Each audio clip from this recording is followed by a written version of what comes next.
আহক আহক যি লাগে চব লৈ যাওক।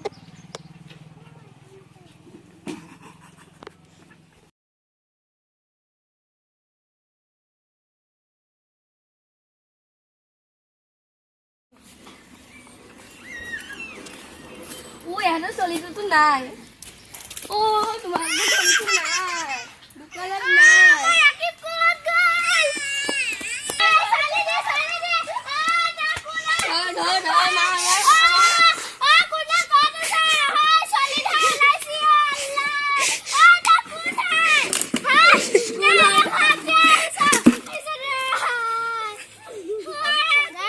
আপোনালোকে সাৱধান হওক, চলিধা ওলাইছে, সকলোকে ধৰি লৈ যাব পাৰে। যাৰ যাৰ চলি আছে সকলোকে নিব পাৰে। তো আপোনালোকে সাৱধান হওক। এই ভিডিঅ'টো বেছি বেছিকৈ শ্বেয়াৰ কৰিব।